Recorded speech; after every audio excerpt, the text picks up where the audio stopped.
साहेब आपले पाठीशी असताना डरायचं नाही, वेड कार्यकर्त्यांचे मनात जपले, जागे भारे मागे फिरायचं नाही।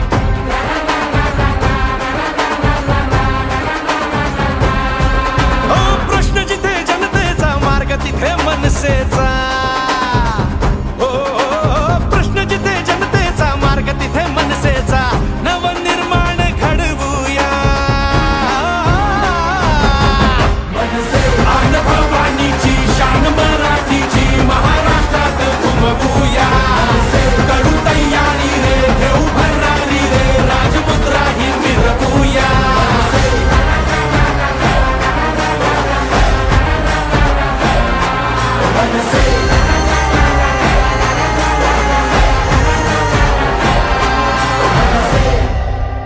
नवी मुंबई मनसे शहर अध्यक्ष गजानन काले ने आज परिवर्तन यात्रा की शुरुआत कर दी है। आज पहले यात्रा शुरुआत करने से पहले वासी के जागेश्वर मंदिर में गए, वहां पर दर्शन करके वहां से निकले और वासी गांव में पूरी बाइक रैली निकलते हुए वासी के छत्रपति शिवाजी महाराज चौक पर आए हैं। और जो छत्रपति शिवाजी महाराज की मूर्ति है वहाँ पर इन्होंने पूजा की और वहाँ पर हार डालकर आज यहाँ पर चौक सभा ले रहे हैं। आप देख सकते हैं कि चौक सभा में किस तरह से जो मनसे के कार्यकर्ता हैं वो शामिल हुए हैं। तो आइए जानते हैं उनका क्या कुछ अहम मुद्दा है जो गजानन काले इस परिवर्तन यात्रा को लेकर काफ़ी चर्चित में है।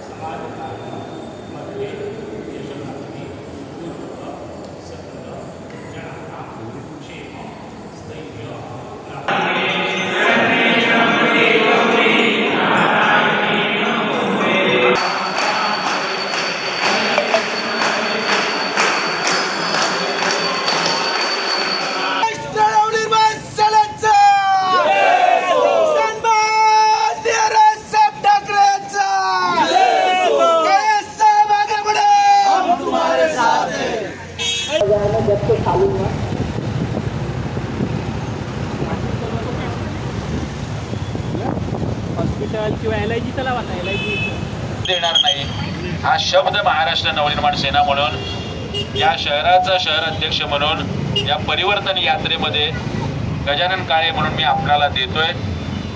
ही यात्रा पुढची 8 दिवस आहे। विविध स्तरावरती पालकांनी यात सहभाग घेऊन या शाळांच्या फी वाढीवर नियंत्रण करण्यासाठी होणाऱ्या आंदोलनात सहभागी व्हावं अशी विनंती करतो। धन्यवाद। जय हिंद, जय महाराष्ट्र।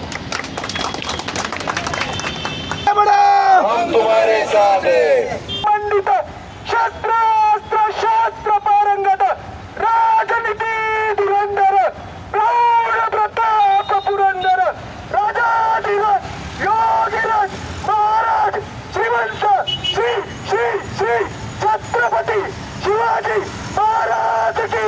मराठा आरक्षणाचे प्रणेते स्वर्गीय आमदार अण्णासाहेब पाटील यांचा, स्वर्गीय आमदार अण्णासाहेब पाटील यांचा।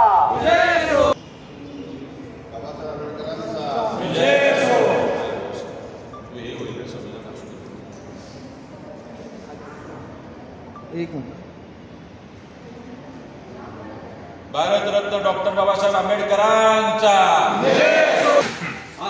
गावातच आहे ना।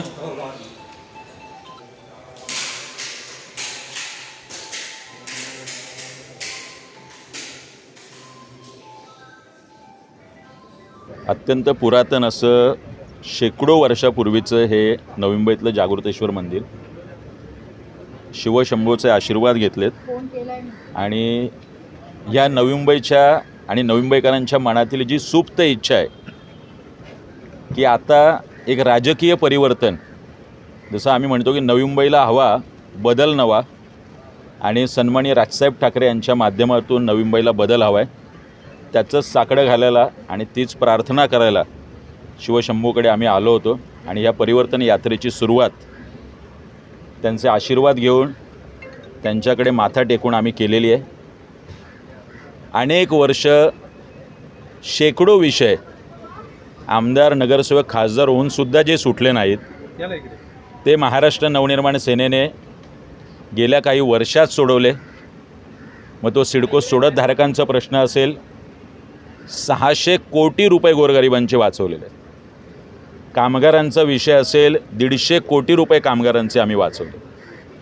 भावे नाट्यगृहाचा विषय असेल, सायन पनवेल हायवेचा विषय असेल, रोजगारावर आणि या तरुणा मुलांच्या रोजगारावर बोलणारा नवी मुंबईमध्ये महाराष्ट्र नवनिर्माण सेना हा एकमेव पक्ष आहे. बाकीचे सगळे थोतांड फक्त रोजगार मेळावे घेतात. आम्ही प्रत्यक्ष 1700 कंपन्यांना वाकवलं आहे आणि तिथे किमान आजच्या घडीला 1 ते 2 लाख रोजगार निर्मिती होईल आणि त्याच्यात 80% रोजगार हा नवी मुंबईतल्या तरुणांना मिळणार आहे. LIGची घरंसुद्धा नियमित करा. आमच्या प्रकल्पग्रस्तांची घरं तर नियमित झालीच पाहिजे, पण ज्या LIGमध्ये राहणारी ग्रामीण भागातून येणारी जी मंडळी आहेत, वर्षानुवर्ष इथे राहत आहेत, उदरनिर्वाहाचं साधन नाही, कुटुंब विस्तार झाला आहे. मग ती नेरूळमधली असेल, बेलापूर असेल, वाशी असेल, सानपडा असेल, घणसोली, ऐरोली, कोपरखैरणे असेल, यांचीसुद्धा घरं नियमित झाली पाहिजे. यांची घरं नियमित करा म्हणून कधीही कोणी आवाज उठवला नाही LIGच्या घरांसंदर्भात. असे विविध विषय घेऊन ही यात्रा सुरू होणार आहे. सगळ्या जनसामान्यांच्या मनातला जो विषय आहे तो शिक्षण, आरोग्य आणि रोजगार, आम्ही त्याला प्राधान्य दिलं आहे. हा याच्यावर आरोप करतोय, तो त्याच्यावर आरोप करतोय, कोणीतरी 1 लाख रुपये बक्षीस जाहीर करतोय, कोणीतरी आय एम ऑलवेज सेफ म्हणून IAS आहेत, ते म्हणतात मी याचं टेंडर बाहेर काढेन, मला श्रेय नाही मिळालं तर. आम्ही या भानगडीत पडत नाही आहोत. आमची परिवर्तन यात्रा मुद्दे सोडून बोलणार नाही आहे आणि या यात्रेतून आजच्या पहिल्या दिवसाला आम्ही सुरुवात करत असताना राज्य सरकारला आणि इथल्या सर्व सत्ताधारी नेत्यांना माझा सवाल आहे, आमच्या अक्षता ताईच्या गुन्हेगारांना फाशी कधी होणार आहे? महिला सुरक्षित नाही आहेत. अजूनही अक्षता ताईंच्या संदर्भात का चालढकल होते? अजूनही उज्ज्वल निकम साहेब किंवा तसा एक तत्सम वकील अजूनही का नेमला नाही आहे? या प्रश्नाचं उत्तर इथल्या राज्यकर्त्यांनी आणि सत्ताधाऱ्यांनी दिलं पाहिजे. प्रकल्पग्रस्तांसाठी आम्ही काहीतरी करतोय म्हणून घाईघाईत जाऊन शासन निर्णय काढायचा, त्याच्याबद्दलचा कुठलाही उत्साह, आनंद प्रकल्पग्रस्तांमध्ये नाही. अनेक त्रुटी आहे, याच्यावर सविस्तर पत्रकार परिषद घेऊन मी निश्चितपणे बोलणार आहे. पण जोपर्यंत या शासन निर्णय, असे अनेक शासन निर्णय 2008 पासून आलेले आहेत, प्रकल्पग्रस्तांची घरं नियमित झालेली नाही आहे, जोपर्यंत याला श्वेतपत्रिका, एक व्हाईट पेपर येत नाही, तोपर्यंत या शासन निर्णयाला कुठलाही आधार नाही. कलेक्टरपासून महानगरपालिकेचे आयुक्त, सिडको हे नेमकं काय करणार आहे? शिक्षणाच्या फीबद्दल इथे कोणी बोलायला तयार नाही आहे. पालकांचं कंबरडं मोडलेलं आहे, पण शाळांचं शासकीय ऑडिट करून फी कमी करा याबद्दल कोणी काही बोलत नाही, कारण सगळे प्रस्थापित आणि राज्यकर्त्यांच्या शाळा आहेत. हॉस्पिटल यांचे आहे, त्यामुळे हॉस्पिटलच्या दरपत्रकावर नियंत्रण आणा, दरपत्रक जाहीर करा म्हणून कोणी बोलायला तयार नाही आहे. या सगळ्या विषयांवर ही परिवर्तन यात्रा या संपूर्ण बेलापूर विधानसभेत किमान 1 ते 2 लाख लोकांपर्यंत आम्ही जाणार आहोत. रोज सकाळी 10 ते रात्री 10-12 वाजेपर्यंत वाशी असेल, तुर्बे असेल, सानपडा असेल, नेरूळ, जुईनगर, सिऊड असेल, बेलापूर असेल, या सगळ्या ठिकाणी विविध सभा, रॅली, पदयात्रा, बाईक रॅली, इथल्या सगळ्या बुद्धिजीवींना भेटणं.